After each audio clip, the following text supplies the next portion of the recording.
क्या भाजपा कांग्रेस से डरती है? क्या भाजपा के हाईकमान राहुल गांधी जी से डरते हैं? अगर ऐसा नहीं है तो राजस्थान जब पहुंचने पर, यानी राहुल गांधी जी कोटा पहुंचते हैं उससे पहले ही नगर निगम क्यों उनके बैनर पोस्टर उतार देती है? हर जगह जो साफ सुथरा किया जाता है कि राहुल गांधी जी का कोई प्रचार प्रसार ना हो। मैं आरडी भारती और आप देख रहे हैं बिहारी सुल्तान। बिहार में आरक्षण की नीति में बहुत बड़ा बदलाव हो गया। अगर आप SC ST OBC में हैं, अगर आपको आरक्षण मिलता आया है तो आप भी सुदामा कोटा में आ चुके हैं। सम्राट चौधरी ने पूरी तरह से ऐलान कर दिया, लागू कर दिया कि कोई भी आरक्षण वाली जातियां जिन्हें आरक्षण प्राप्त है, चाहे SC ST OBC, अगर उनके इनकम 8 लाख से ज्यादा है तो उन्हें आरक्षण नहीं मिलेगा। यानी आपको आरक्षण तब मिलेगा जब 8 लाख से कम एनुअल इनकम है। और यही बात तो EWS में है।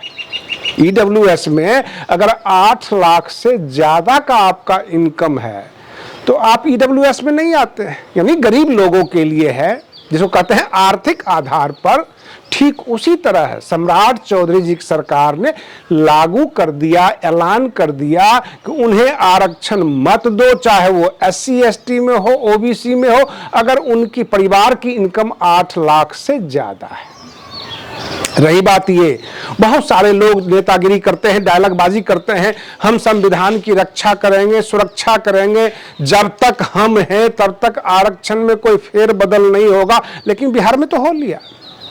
बहुत सारे ऐसे राज्य हैं जहां आरक्षण का कोटा बढ़ाया भी गया, जैसे झारखंड में हेमंत सोरेन जी ने बढ़ाया, वहां के मुख्यमंत्री हैं। लेकिन बिहार में इसको कैटेगराइज कर दिया गया। कहने का तात्पर्य है कि जातिगत राजनीति उत्तर प्रदेश और बिहार में ज्यादा होती है, और बिहार में ही इसको टेस्ट कर लिया गया कि देखते हैं कोई क्या कर लेता है। सम्राट चौधरी जी की सरकार ने इसके ऊपर पूरी तरह से मुहर लगा दी।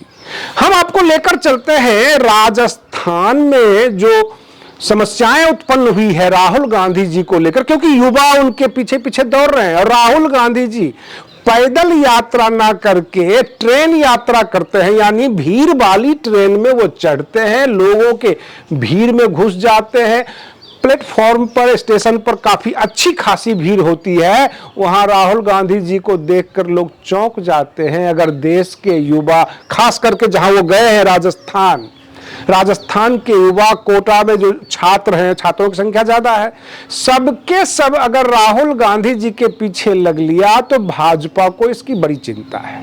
भाजपा ये डर रही है, क्योंकि मैं बताऊं, ये वही बात हो गई कि हमारे प्रथम प्रधानमंत्री नेहरू जी ने कहा था कि महात्मा गांधी जी को क्या मालूम कि वो जो 3rd क्लास के डब्बा में चलते हैं तो कितनी सुरक्षा हमें लगानी पड़ती है, उनको कितना बचाना पड़ता है। कहने का तात्पर्य है, ये बात आजादी से पहले की है कि जब महात्मा गांधी निकलते थे कहीं भी तो आम आदमी की तरह निकलते थे, भीड़ ज्यादा लगती थी। उस जमाने की बात मैं बता रहा हूं। आज राहुल गांधी जी भीड़ भाड़ इलाके में जाते हैं, स्टेशन पर खड़े हो जाते हैं, भीड़ वाली ट्रेन, और ट्रेन में भी एक जगह बैठते नहीं हैं, पूरी ट्रेन में वो घूमते हैं, लोगों से मिलते हैं, आम जनभावना को टटोलने की कोशिश करते हैं। ऐसे में भाजपा के लिए समस्याएं पैदा होगी, क्योंकि पूरा देश की जो जनता जब सामने पड़ती है नेताओं की तो 1000 समस्याएं गिना देती है। लोग त्रस्त हैं, कोई महंगाई से परेशान, कोई रोजगार से परेशान, ऊपर से जो केंद्र सरकार जो है नीट के मामलों में चारों तरफ घिरी हुई है। सरकार को यह समझ नहीं आ रही है कि पेपर लीक के मामले को कैसे दबाया जाए और आगे पेपर लीक ना हो इसका रास्ता कैसे निकाला जाए। रही बात बिहार में 2 कोचिंग संस्थान आपस में टकरा गए हैं, वहां भी राजनीति हो रही है। तो सम्राट चौधरी जी ने ये साफ कर दिया कि आगे से हम शिक्षा व्यवस्था ऐसा ठीक करने वाले हैं कि कोई कोचिंग सेंटर रहेगा ही नहीं, तमाम कोचिंग सेंटर को बंद करवा देंगे। ये तो अच्छी बात है कि सरकारी स्कूल कॉलेज की गुणवत्ता बढ़ जाए, लोगों को कोचिंग संस्थान में जाने की जरूरत ना पड़े। लेकिन जो संवैधानिक आरक्षण दिया हुआ है किसी भी जाति को, किसी भी धर्म को, तो उसमें कैटेगराइज करना, क्योंकि बार बार ऐसा होता है कि सर्वोच्च अदालत में सबसे बड़ा टॉपिक आरक्षण ही रहता है। इसके ऊपर सुधार होना चाहिए, इसको ठीक करना चाहिए, क्रीमी लेयर को नहीं मिलना चाहिए। अब तो प्रशासन और सरकार ये काम करने लग गई है।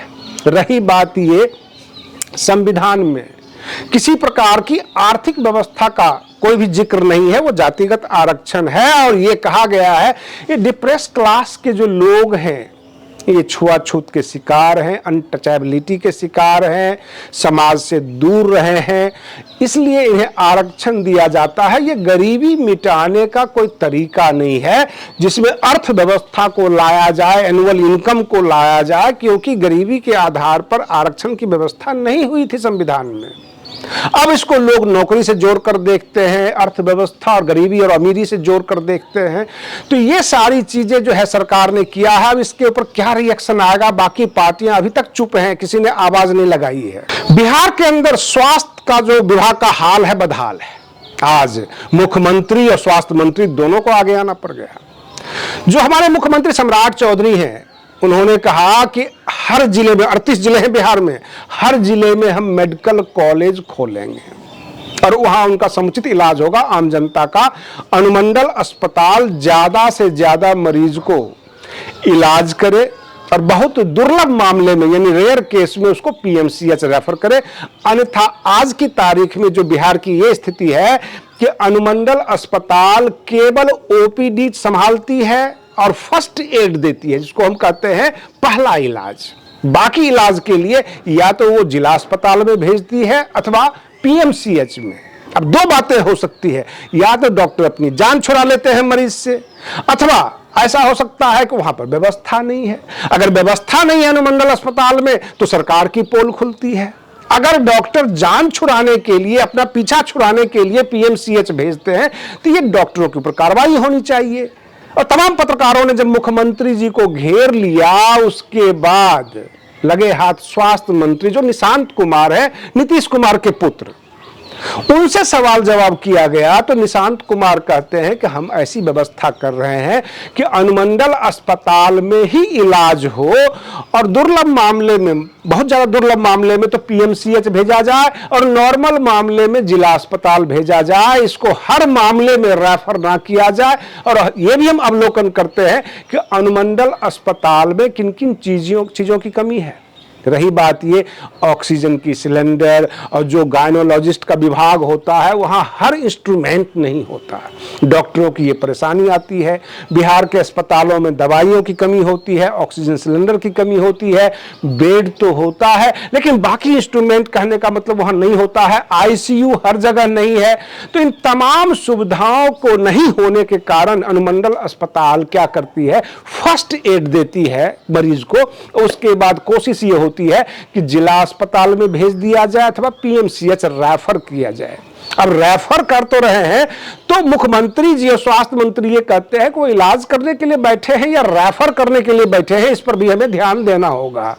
आज के लिए बस इतना ही। आप बने रहिए बिहारी सुल्तान चैनल पर। हम फिर मिलते हैं अगले वीडियो में। तब तक के लिए धन्यवाद।